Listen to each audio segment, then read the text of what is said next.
Hi everyone, it's Miss Kate. And Miss Hazel.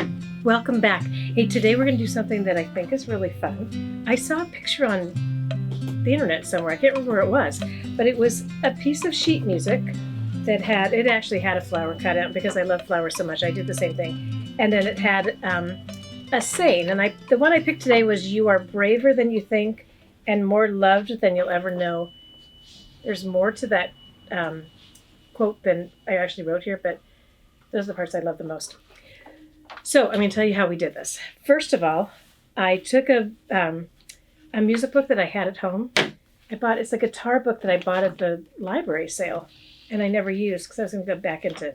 Oh, Miss Kate, are you learning how to play the guitar? Well, I was with our friend Cowboy Jared, and then I stopped taking lessons, so I thought I'd try and get back into it, but I didn't do it.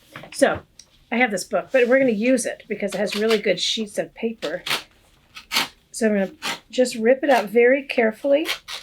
And then because it has a rough edge that I don't want, I'm going to just snip off the edge. Miss Kate, if you Yes. come from a musical family, you would want to check with your family before you get into the music. Yeah, don't take it out of the piano bench. Your parents might not be very happy with us if you do that. So be sure to ask permission for most everything that you're going to do. Okay, so I'm going to take this piece, and then I'm using painted paper to make my flower. So if you haven't seen painted paper before, this is actually an old project. At the end of the day, in our rooms, we often have a lot of paint that we don't want to go to waste. So we take pieces of paper that kids maybe drew one line on, and instead of throwing it away, we use all the paint on our paper to create painted paper for a day like this. So I'm going to start with this old project that I didn't want. It was one of my practice ones. And I'm going to just cut out the center of my circle, and I cut it right in the middle of the page, which I usually say never do, except that we're going to use more of it, so it's okay. I kept this edge straight so I could put it right at the edge of my page. And then I just started cutting out leaf shapes. Some of them are bigger than others, and then some are smaller. And it depends on what you want. If you needed to, you could sketch out your leaf shape on the back, couldn't you? You could. That would probably be smarter than what I'm doing right here. Because you're good with scissors. I can show you. If you wanted to do that, you just up and down, up and down. Try and use as much of the paper as you can. So sort of like a point. So it looks like this. You just go up and then get to a point and go back down if you wanted a more pointed leaf. Than a petal than what I'm doing.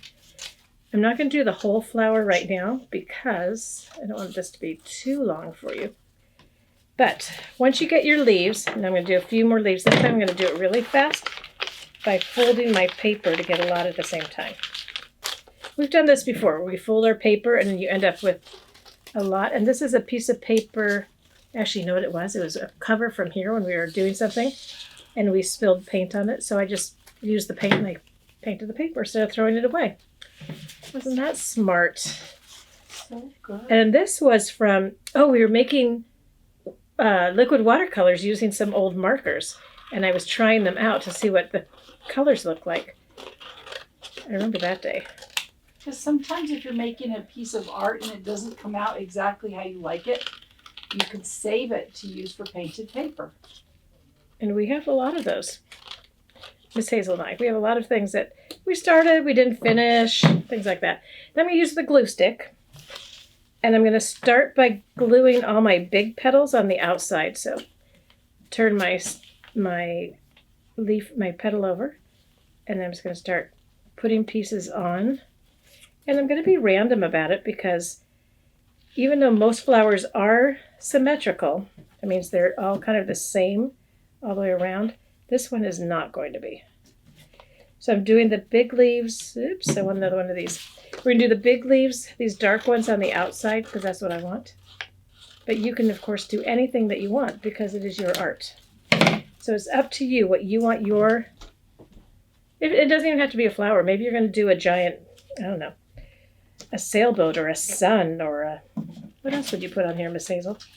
Some kind of an animal face, maybe? Maybe an animal face. Cats or dogs. Yeah, it could be really anything you want. That's the fun part about this. It could even be kind of a random abstract art that doesn't have anything To do with anything. just Yep. pretty colors. So I'm going to add in these other petals. Ooh, Very I like how that's coming quickly. together. Thanks. And then I'm going to get this all on. I'll just do a couple more and then we'll stop. And then, actually I'm just going to stop right there. And then I'm going to put my center of my flower on.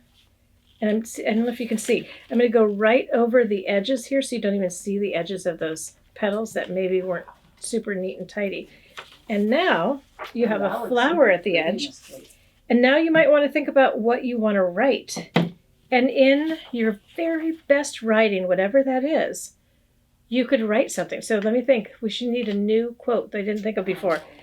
Oh, you know which one I like that my dad always said? What did he always say? It's nice to be nice. I will write that down for you, Miss Hazel. Oh, and then I could put it up on the wall. There you go. So I'm going to use nice big letters because it's nice. It's nice to have big letters so that everybody can see. And we'll see if you can see this when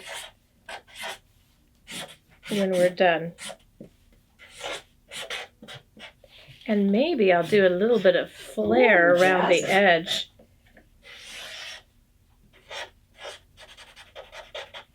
And I'm going to put my cap back on my Sharpie because it dries out. Now, you don't have to use a Sharpie. You could use any sort of marker or paint if you wanted to write it, but I did it with Sharpie. So now you have something you can hang up. You could put it in a frame. You could put a piece of construction paper behind it to highlight it. Or you could really just hang it up on your wall. And then always remember, like Miss Hazel wants to remember, it's nice to be nice. What do you think of that? Okay, everybody. That is our something, whatever you're going to put, on a piece of sheet music. Thank you very much for visiting us, and we'll see you soon. All right. Bye, everybody. If you like this video, you can subscribe to us on this channel, our YouTube channel, Alameda Arts. You could also send pictures of your work because, I'd love to see what you've made. And do that on Instagram and hashtag Alameda Arts Fun. All right? Now I'll say goodbye. Goodbye, everybody. Thanks for coming. Friends. See you next time.